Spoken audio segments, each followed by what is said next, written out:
Complementando essa fotinho, a gente trouxe também um pouco em homenagem a vocês, né? Que não é foto nossa da viagem essa, mas esse carinha que tá andando de bicicleta, tomando café, lendo um livro, é tipo mulher no trânsito, pondo rímel, né? Falando no celular. E acho que a gente tem isso também, de novo, muito de afinidade com vocês, né? Porque eu tenho certeza que vocês se identificam muito com esse multitarefas. Porque todo mundo que é empreendedor da sua própria jornada, no fundo, acaba sendo isso que a gente está vendo. E o legal disso tudo é que todos vocês, né? A gente tem que aprender a fazer milhares de coisas para a gente fechar o círculo virtuoso em cima das nossas habilidades, né? E do que a gente faz, da nossa jornada. É que no fundo, a gente é colocado à prova todos os dias, testando uma habilidade diferente. Às vezes a gente fica meio maluco com isso, mas você nunca sabe lá na frente o que um aprendizado, algo novo que você começou a fazer, vai te ajudar. Porque a vida muda tanto que, né? Por exemplo, eu juro por Deus que eu não imaginava nunca que eu fosse escrever. E menos ainda, eu não tinha o menor poder de ser concisa num texto. Quando eu prestei, eu lembro, o vestibular, teve um dos vestibulares que eu fui gongada por causa da redação. Eu tinha ido super bem em todas as notas, dava para entrar em medicina, mas me gongaram porque zeraram minha redação. Pra vocês verem. E hoje a gente tá escrevendo para veículos importantes. Então nada como teste. Testar, necessidade faz o ladrão não, mas nós os viajantes da própria vida, né? Então a gente trouxe em homenagem a todos nós aqui da sala presentes, que é muito legal. Essa outra foto, essa já é foto do Dan, que ele pegou ele adora fotografar momentos ímpares, né? Dessa abelhinha, nessa florzinha com fundo ali do Opera House aqui em Sydney, que é lindo, né? Deu uma sorte dessa foto. A gente fala que outra coisa que nós temos em comum é essa coisa, como eu disse no começo, do tempo, né? E a gente, quando passou pela Guatemala, aprendeu uma coisa muito legal, que é isso, o tempo é arte. Por que os guatemaltecos falam tanto o tempo é arte? Isso vem muito da cultura maia, que até hoje é muito forte no país. Para quem acha que os maias não existem mais, eles estão lá, firmes e fortes. Existe língua maia, escola maia, tem os cerimoniais e rituais maias que são até hoje super executados, né? E o povo maia, eles falam muito o tempo é arte. E a gente ficava, mas por que eles falam que o tempo é arte? Porque eles não fazem nada da vida? O que é que o tempo é arte? E o ensinamento que a gente teve foi assim, para eles é como se toda vez que você vive aquele presente momento sendo o melhor de si, vivendo aquilo com excelência no que você faz, eles chamam que o tempo é arte, que é como se você parasse o tempo. Então eles todos têm, e o tempo se alarga um pouco também quando você está vivendo o presente, não com a tua cabeça lá para frente ou para trás, nessa nuvem de pensamentos que a gente costuma ficar, principalmente quem vive em São Paulo e em cidades grandes, né? Então a gente passou a vivenciar, a gente passou 3 meses na Guatemala, a gente ficou 2 meses, saiu e depois voltou. A gente gostou tanto da cultura que a gente quis voltar. E experimentamos vivenciar um pouco disso, tentar ficar o tempo inteiro ligado no presente, fazendo o que a gente tivesse que fazer para o projeto com excelência, sabe? Vivendo plenamente aquele momento. Então acho que é uma reflexão bacana. Porque se a gente não tomar cuidado, a gente que é dono das nossas agendas, a gente passa um tempão fazendo tudo menos do que a gente tem que fazer. E uma coisa também importante no projeto, antes, foi a questão do tempo. Quando a gente decidiu fazer o projeto, a gente meio que esqueceu de mídias sociais, não dava para ficar vendo todos os amigos, a gente tinha uma cobrança enorme, mas ou a gente focava no que a gente queria, ou o projeto não ia sair. Então também foi hiper importante essa história do foco, né? Tem um sonho, tem um projeto de vida, tem uma meta a cumprir, tem algo onde você quer chegar, não dá para ficar de nhenhenhé, tititi, quá. Então tem um certo momento que você tem que pegar a rédea do teu tempo, a rédea da sua vida, e é uma coisa que todo mundo fala muito, mas nem sempre a gente consegue fazer, né? A mídia toda fala, vive o tempo presente, mas entre a gente saber executar tem aí uma vala. E a gente só conseguiu sair com o Alcantoc no prazo que a gente se dispôs por causa do foco, né, Dan? Então acho que pode passar para a próxima aí. Por favor. Quando a gente saiu com essa pergunta, o que te motiva, nosso propósito era esse, sair para as pessoas e perguntar o que as motiva, em geral, na vida, né? Não no trabalho ou na vida pessoal. A pessoa podia responder o que ela quisesse. O que a gente esperava era escutar algumas respostas mais curtas, assim, o que me motiva é o amor, o que me motiva é a minha família, o que me motiva é o trabalho, é o que eu faço, etc. A gente ouviu também várias vezes essas respostas curtas, mas a gente começou a ouvir muitas histórias. As pessoas, para tentar explicar o que as motiva, o que as faz acordar todos os dias e seguir em frente, começavam a contar a história da própria vida para a gente. E a gente foi descobrindo ao longo do tempo que essas histórias são a maior, na verdade, ferramenta de motivação e inspiração que pode existir. A história de uma pessoa é uma história real, ela não está contando nada diferente, não está aumentando, ela está contando a verdade, ainda mais quando você toca numa pergunta tão profunda. Então a gente, em vez de trazer porcentagens, a gente inclusive fez uma pesquisa Brasil, logo que a gente voltou, pesquisou 5.000 pessoas, qual era a motivação delas no trabalho, várias perguntas específicas, e a gente tem as porcentagens de cada resposta, etc., as regiões do país, a classe econômica dessas pessoas, mas na viagem a gente buscou fazer uma pesquisa muito mais empírica, e a gente descobriu que a riqueza realmente são essas histórias, e aí a gente passou a compartilhar essas histórias com as pessoas. Daqui a pouco a gente vai contar algumas dessas histórias que a gente ouviu na viagem, né? Deixa eu colocar aqui. Então aí já ficou a primeira grande lição, né? Porque no começo a gente falava, nossa, que legal, a gente vai chegar com a fórmula mágica da motivação, né? Falar, olha, dá 3 pulinhos, come um dente de alho, dá um beijo pro espelho que você vai ficar motivada todo dia. Mas não foi isso que aconteceu. Nossa, essa... É a motivação. É a motivação. É, tá vendo? É a bandiguinha da motivação, mas enfim. Intervalo pro café. Hã? Intervalo pro café. Vocês querem intervalo pro café? Não, calma, tá gostoso, tá? Então, enfim, mas a gente achava mesmo que voltaria com algum tipo de fórmula que fosse fácil falar para as pessoas e dizer, olha, com isso você se ajuda na sua automotivação. E quanto mais a gente foi andando pelo caminho, a gente disse, nossa, que leviano foi esse pensamento. Primeiro, porque nós não somos iguais. O que te motiva não é o que me motiva, não é o que motiva o Geraldo. Então, as pessoas elas são tão únicas, tão raras, que cada uma tem, digamos, um impulso, o porquê cada um acorda todos os dias e segue em frente. Vocês já pararam para se perguntar algum dia? Alguém já fez essa pergunta, o que te motiva para vocês?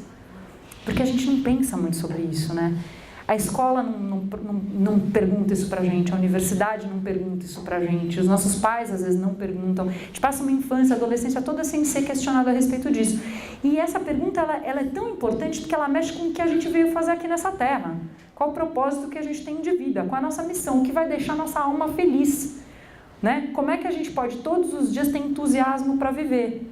E a gente não é perguntado a respeito disso. Então, uma coisa que a gente chegou também à conclusão é que não tem fórmula. Então, eu já assim, desmonto, se alguém falar, vem aqui me vender o elixir, não rola. Mas a gente sabe sim que histórias reais, histórias de amor, de superação, histórias, não importa, de generosidade, de pessoas verdadeiras que fizeram um grande feito, elas têm um poder de mover. Porque você ouve aquilo reverbera em você de uma tal maneira que você se move a uma ação. Só se ela pôde, se ela conseguiu, eu também posso. Se ela fez, talvez eu consiga também. Então a gente preferiu, em vez de trazer números, trazer histórias. E aí cada um vai se encaixar dentro de uma história e assim vai se mover uma inspiração. E fica uma outra reflexão aqui também, né? Porque a gente fica o tempo inteiro falando de ai, que trânsito, ai, o poder político é isso, ai, a rua tá esburacada, ai, o TIM não pega, não sei o que não acontece. A gente é um posto de reclamação, né? Ambulante, todos nós somos, mesmo que a gente não queira. Fica nesse mantra do, vamos reclamar. E a gente não percebe o quanto isso também traz um monte de novas reclamações. Quanto mais o foco está na reclamação, mais reclamação a gente vai acabar gerando para a gente. Então também isso da história inspiracional é legal falar, porque no fundo, todos nós podemos ser agentes de inspiração. Quando vocês fecham um acordo muito legal, quando alguém teve uma história muito bacana de amor em relação ao filho, à família, cuidou de alguém que estava doente, o Alfredo acabou de falar dessa lição enorme que ele teve com o pai dele, essas histórias todas que todo mundo tem um poder enorme de inspirar o outro. Então, talvez, em vez da eu e o Dan, a gente está tentando propagar uma onda do positivismo mesmo. Vejo que está todo mundo no mantra do vamos ser negativo, do mantra vamos falar coisa boa. Parece que é babaca isso, ou que é, tipo, infantil, mas tenta fazer um exercício um dia só falar ou ver coisa boa, para ver como tua vida não melhora. A gente aprendeu a fazer isso na viagem, viu que dá certo, e toda vez que a gente se pega meio no mantra da reclamação, a gente dá um passo para trás, vamos falar para o outro, você está reclamilda. A gente corta, sabe? Para a gente continuar tentando ser agente de inspiração e de positivismo que todos nós podemos ser, não sou só eu e ele, né? Só para complementar o que ela falou, para sair da reclamação, a gente descobriu até na Guatemala e em alguns outros lugares, que o que pode substituir a reclamação é a gratidão, né? Quantas coisas a gente tem para agradecer, e a gente passou em lugares que tinham histórias tão terríveis, assim, de conflitos políticos, conflitos religiosos. No próprio Camboja, eles tiveram um regime que chama Khmer Vermelho, que foi o regime mais letal da história da humanidade. De 7 milhões de pessoas que viviam no país, quase 4 milhões morreram nesse regime. E esse regime acabou só agora em 99. Então, o Camboja é o país com o maior número de órfãos do mundo.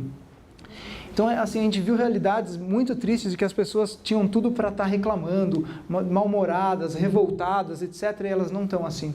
O povo do Camboja foi um dos povos mais amáveis que a gente encontrou na viagem, que a gente teve contato, e foi uma verdadeira lição. O próprio Vietnã, que teve um passado que todo mundo sabe da guerra do Vietnã, a gente esteve lá também, e a gente conversou com algumas pessoas se eles tinham ódio dos americanos, como é que era isso. E eles falaram, isso foi coisa de governos passados, foram outras pessoas. As pessoas de hoje em dia não querem mais isso, elas não estão mais nessa vibração.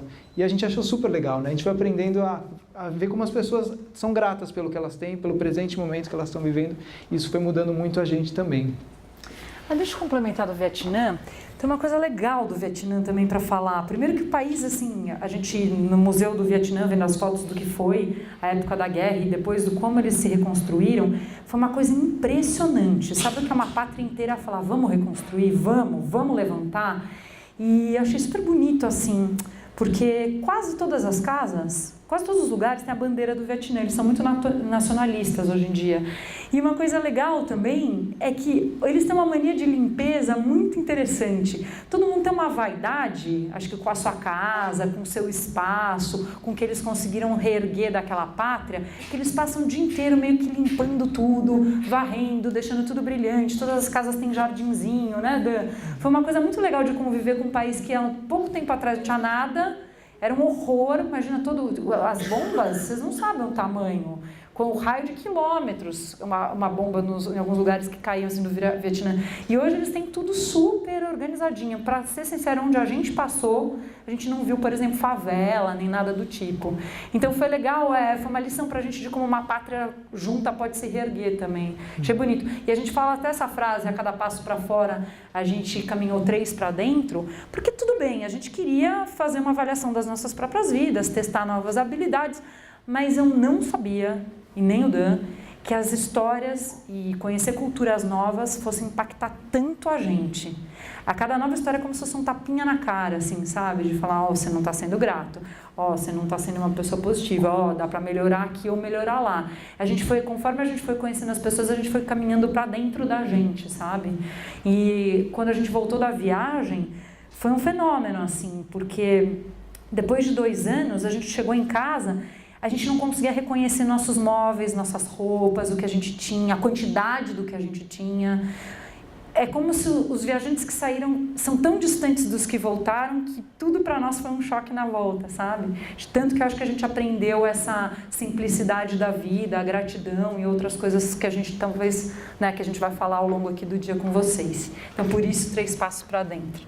Pode ir, acho que você vai querer falar. Como se comunicar nos outros países, porque são línguas diferentes, né? Boa pergunta.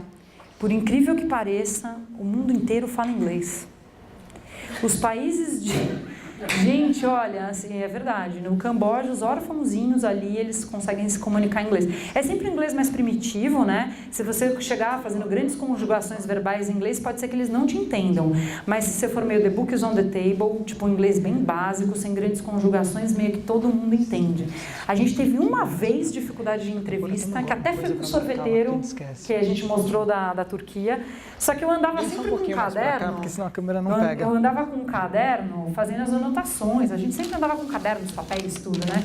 E daí nessa hora eu falei, bom, como eu vou me comunicar, porque o cara é muito legal, a gente tem que descobrir uma fórmula. A gente começou a fazer desenho, fez um smile, fez a pergunta, a gente começou a ir, até que passou uma pessoa e começou a traduzir a gente para ele. O resto do mundo inteiro foi inglês ou foi espanhol, que eu já falava bem, o Dan acabou aprendendo na viagem. E a maior dificuldade que a gente teve foi na França, sem dúvida nenhuma. No Marrocos um pouco também, porque é colônia francesa. Francês do interior, meu amigo, vou te contar que a gente foi convidado para jantar na casa de um casal da França, que a empatia foi direta, nem sei porquê.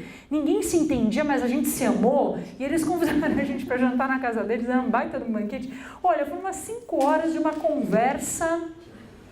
que a gente não sabe ao certo até hoje tudo o que eles nos disseram, mas a gente se amou. E não parou de falar, né? Não parou de falar, fez lá gesto, deu abraço, beijo, aperto de mão, mímica, body language, sabe a linguagem do corpo?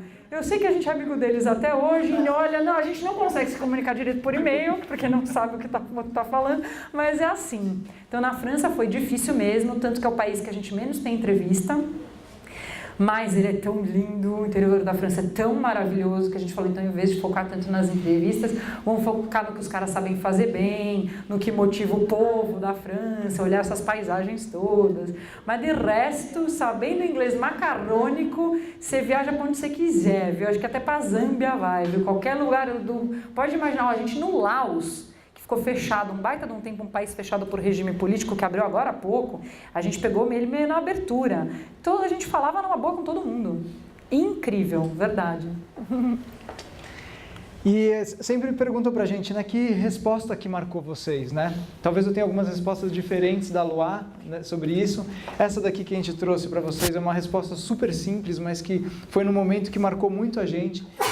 Esse cidadão, que chama Fermi, a gente estava em Istambul, na Turquia, procurando um lugar para ficar, e nosso budget era super baixo, porque quanto mais barato a gente pagasse, mais tempo a gente conseguiria viajar. E a gente entrou num hotel, porque não tinha tantas opções ali onde a gente estava, e a gente foi perguntar o preço do hotel. O cara que atendeu a gente, esse tal de Fermi, foi super motivado, super animado, levou a gente para mostrar o hotel, não sei o quê. E aí ele falou o preço. Na hora que ele falou o preço, a nossa motivação caiu. A gente falou, puta, lindo, maravilhoso, mas não poderemos ficar aqui nesse hotel. Infelizmente, a gente está procurando um negócio bem mais barato, que a gente estava passando em frente, a frente não era muito bonita, mas dentro era lindo. E a gente já estava lá, não deu para negar a visita, né?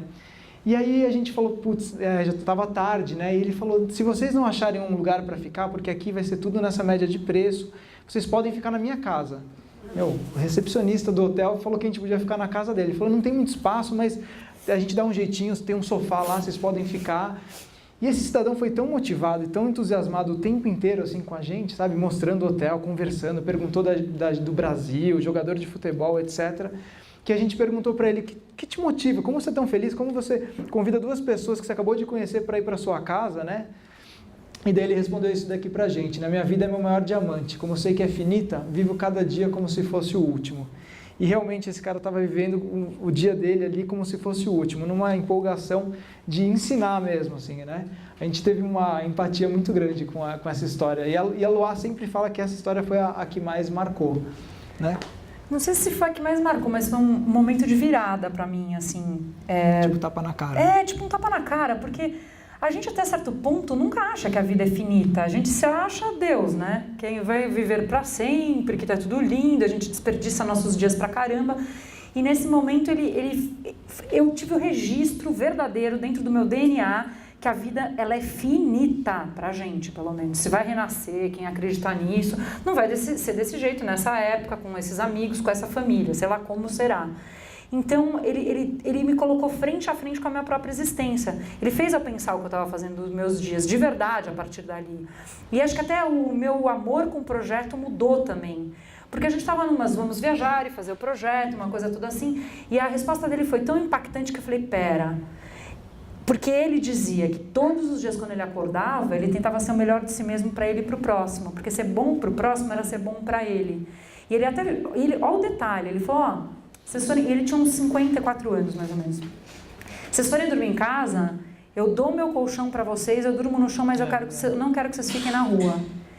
Pô, o cara dá o colchão para duas pessoas que ele nunca viu, ele tá fazendo o melhor que ele pode da vida dele. Ele tá deixando um legado, bem ou mal. Ele tá sendo o melhor que ele pode. Então foi um baita de um tapa na cara e eu me dispus comigo mesmo que eu ia parar de ser tipo, adolescente rebelde tardia, achando que a minha vida vai ser para sempre, que a vida é um eterno carnaval, porque ela não é mesmo. E o que nós estamos fazendo aqui? E tem uma outra coisa que às vezes a gente fala, que a gente aprendeu muito com a viagem. Eu sinto que as pessoas hoje, talvez eu me inclua menos, mas já me inclui muito nisso. A gente está passando por um momento que parece que todo mundo está num grande vazio existencial, assim. Está todo mundo meio revendo, né, o papel, está numa época, talvez, todo mundo perguntando muito o que estamos fazendo aqui, para que eu sirvo, o que eu estou fazendo de bom para o outro, qual é o meu propósito, qual é a minha missão. Todo mundo parece estar em busca de ser algo melhor, né? E porque eu acho, sinceramente, que tem alguma coisa maior do que apenas acordar e dormir. Entre a gente acordar e dormir, tem um monte de coisa.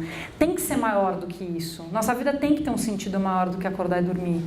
E acho que as pessoas mais velhas que a gente entrevistou na viagem trouxeram muito essa bagagem pra gente. Todas falaram que a motivação muda ao longo do tempo. E a gente, ouvindo, concorda. A tua motivação quando é jovem é uma, quando vai ser o primeiro filho é outra, quando casa é outra, a sua motivação um pouco mais velha é outra. E a gente sentiu uma coisa super bonita. Parece que quanto mais a pessoa vai vivendo, e se ela tem uma vida de ensinamento, uma vida de lições positivas, mais essa pessoa vai dando valor à própria vida como motivação principal, ao próprio corpo físico, porque se essa máquina, qualquer coisinha passa a não funcionar direito, a gente sente muito, valor à família e valor ao amor. São as coisas mais valoradas, digamos, para as pessoas que já estão um pouco mais para frente na vida. Quando a gente é muito jovem, a gente fala o carro, isso, aquilo, minha carreira. Mas no fundo, se você esmagar esse suco todo, a vida tem uma importância tão grande, a gente viver a plenitude da própria vida, que foi uma lição muito grande também para a gente, né? De ser um melhor a cada momento. Então esse cara me marcou muito mesmo. Ô, Luá, Oi. como que vocês se vestiam nas viagens? De roupa? Tipo, não entendi direito sua pergunta. Vamos tentar entender. Esse rapaz do hotel caro aí, que país que era? Turquia, foi em Istambul. Se vocês estivessem sujos, cabelo encaracolado... Eu já tenho, né? Cabelo encaracolado já tava... Ele cheio de brinco, piercing, de bermuda, fedido... Ele não ia com certeza. Posso responder? Oferecer? A cama Deixa eu falar, né? dele e ele dormir no chão. Olha, Acho que a aparência acho que conta muito. Né? eu não quero queimar o filme de ninguém, de nenhum país e nem de um continente inteiro. Mas a gente encontrou muito europeu que tem dinheiro, que está tudo bem, e ele está exatamente nessas condições que você acabou de descrever. Por incrível que pareça, eu não acreditava. Um casal até que a gente viajou com eles um tempo, né, de italianos. Cultos, profissões legais, gente boa, mas gente, parecia favelado, né? Tipo, furado, sujo. Então eu acho que, não sei, a gente não chegou a esse ponto, assim, né? A gente é brasileiro, a gente priva mais por uma... Ali IPG, Mas eu não sei te responder, porque é só se a gente estivesse na pele mesmo para saber. Mas a figura de alguns europeus na viagem, pra gente, era mais ou menos isso. E eles eram tratados normalmente. Até, por exemplo, nos Estados Unidos mesmo, a gente de chinela havaiana, sacolinha de mercado, assim, bem cara de praia, de largados, né? A gente passou em frente a um restaurante super chique e o cara convidou a gente para entrar, né? A gente não tinha o menor perfil daquele restaurante, mas ele falou, vocês querem jantar, né? Então, não sei, assim, depende muito de pessoa para pessoa. Pode ser, eu acredito que ele teria feito a mesma coisa, independente de como a gente tivesse vestido. Eu acho que mais do que como tá vestido seria o approach, assim, o jeito que esse casal, vamos supor que eles tivessem, de dreadlock, não sei o que, como seria o comportamento deles em relação ao tal do Fermi. Sabe por quê? Porque a gente viu, olha gente, quando você sai viajando no mundo, quem tá de mochila há bastante tempo, os viajantes mesmo, que não importa, às vezes o cara é do Wall Street, assim, o cara trabalha na Bolsa de Nova York, ganha uma fortuna e ele deixa o cabelo crescer com uma barba até aqui, porque ele tá viajando há bastante tempo e não tá nem aí. Eu não vi nenhuma vez, nenhuma cena de preconceito, nenhuma. E vou mais além. Eu acho que sempre vai ter o lugar certo que vai acolher aquela determinada pessoa naquele espaço, entendeu? Isso que a gente contou não foi uma história assim para abordar preconceito e nem nada, mas foi muito mais... Eu acho que para abordar relacionamento, quando você está de peito aberto também, as pessoas te recebem independente de como você está vestido. Porque não pensa que a gente ficou a viagem o tempo inteiro todo bonitinho, não. Eu não estava assim do jeito que eu estou agora. Olha, eu levei um par de tênis e um chinelo havaiana só. O par de tênis eu não usava nunca, pesava na mochila, uma hora eu resolvi deixar. E sempre eu trocando meio que meu chinelo. Eu fui assistir ópera de chinelo, eu fui não sei o que de chinelo, eu fui em restaurante de chinelo, fui fazer tudo de chinelo e nunca ninguém olhou pro meu pé. E ó que eu tenho um dedo desse tamanho que eu calço 40, podia todo mundo ficar olhando lá. Que eu não chamaria, você pode até olhar se quiser, que é verdade, mas assim, não fica. Parece que tem um respeito também, sabe que a pessoa é de fora, não sei, gente, a gente é muito preconceito. Nosso sorriso. A gente fez... A gente fez vários tipos de tentativas, né, de entrevista. Tanto assim, estamos num trem, sentou alguém do nosso lado, começa a conversar, depois de um tempo pergunta. Porque também é legal você entender o contexto dessa pessoa, né? Você está numa pousada, no hotel, tem outros turistas ali de vários países, que isso é muito bom quando acontece, que você tem uma amostragem bem grande num só lugar. Então, gente até de países que você não está lá, né? Tipo da Áustria, da Suécia, da Noruega, do Canadá. A gente entrevistou gente de vários lugares sem ter ido para o país. E a gente fez abordagens no meio da rua várias vezes. Então a gente estava lá, chegava de um jeito numa boa, tranquilamente, falava, nós somos do Brasil, estamos viajando o mundo. A gente tinha uma camisa também que tinha uns adesivos, acho que vocês viram o Danilo falando com a Zan lá, uma camisa também com os logos de quem apoiou a gente, que dá um caráter um pouco mais sério, mas não era preciso isso, na verdade. A gente tinha um cartãozinho de visita, que era o que a gente entregava depois para a pessoa, a gente levou a viagem inteira. E a gente estamos fazendo uma pesquisa assim, assado. Você poderia dizer o que te motiva, o que te faz acordar todos os dias e seguir em frente? Tinha gente que não estou afim de conversar agora, tinha gente, nossa, que pergunta difícil, a maioria fazia isso. Nossa, mas que pergunta difícil! Todo mundo fazia isso, depois, calma que eu quero responder. Aí começava uma análise profunda e a gente ficava lá conversando 1, 2 horas. De muitos a gente virou amigo, sabia? Convidaram a gente para tomar chá em casa, visitar no país de origem. Alguns convites a gente aceitou, mas era de uma maneira bem informal. Não sei se porque eu já tenho o poder da comunicação, estou treinada para isso, eu não chegava de um jeito invasivo, tipo, vem cá, responde esse questionário aqui agora, que eu tenho que levar, teu chefe está me cobrando. Não. Sempre foi de um jeito gostoso, contando um pouco da nossa história, e quando as pessoas descobriam o que nós estávamos fazendo, ficavam até gratas, que legal, quero contribuir, deixa eu falar minha história para você também. Foi bem assim, né, Dan? Mas voltando aqui ao livro da vida, que é uma metáfora do quando o Fermi me falou isso, logo em seguida a gente foi ver uns museus em Istambul e a gente viu um pouco desses livros antigos que eram feitos assim, com essa caligrafia tão perfeita, com essas florzinhas pintadas a ouro, com milhões de detalhes. E também, isso aqui é de uma preciosidade, acho que tem em diversas culturas, mas nós estávamos ali naquele momento na Turquia e imediatamente eu fiz a conexão um pouco com o nosso livro da vida, né? Porque eu acho que quando a gente nasce, a gente herda lá de alguém um livro, né? Todos nós temos um livro em mãos. Você nasceu, ganha aqui um livro de páginas brancas, é teu, é tua vida. E a gente vai fazer a capa desse livro, pôr o nome na nossa vida que a gente quiser. Ela tem várias páginas brancas que a gente vai preenchendo ao longo da vida e o que a gente sabe que isso, eu acho que aprendi com o Fermi, eu quero chegar perto. Tinha que chegar perto. Ela é tão motivadinha, olha, com uma cara tão linda que eu quero chegar perto dela. Mas é safada. É safada, tá bom. Mas aí a gente fala, ele deu a ideia dessa finitude da vida, que o nosso livro uma hora acaba. Isso a gente tem em comum, todos nós. Eu tenho isso em comum com o Roberto, com a Patrícia, com a Lígia. Nosso livro uma hora e a gente não sabe quando a última página vai virar. E quando a gente viu esses livros, porque eles são livros mesmo, começa a pensar, nossa, né, alguém teve esse saco profundo de fazer essa caligrafia que deve ter demorado dias para pintar, mas olha como ele está tecendo esse livro. E foi uma autorreflexão, como eu estou escrevendo o livro da minha vida, em preto e branco, estou rasurando, estou rasgando a página, porque a nossa vida é assim, rasgou a página, não volta mais aquela página, o dia não volta mais, né? Então fica uma reflexão para todo mundo como é que a gente está pintando a nossa vida. A gente mostra isso porque se todos nós pudéssemos, pelo menos o maior número de dias, vai ter dia de saco cheio, não tem jeito, mas que a gente pudesse pintar com esse requinte, já que o livro é nosso, é tão legal, né? Então a gente tem buscado assim, pintar o livro da vida da gente de uma maneira mais bonita, porque quando acabar, fica aí de legado para alguém, né?